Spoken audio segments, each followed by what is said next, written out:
সকাল সকাল উঠেই দেখতেছি ভালো পরিমাণ রোদ আছে চারিদিকে।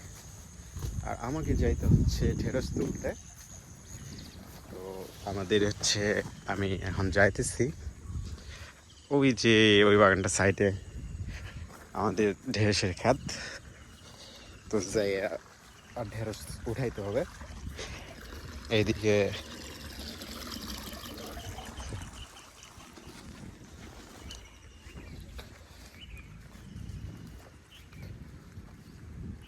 অনেকের ভিতরে কনফিউশন আছে যে আমি আসলে কি করি। তো আমি বাসার যেগুলো কাজ আছে এগুলো করি, দেন এর পাশাপাশি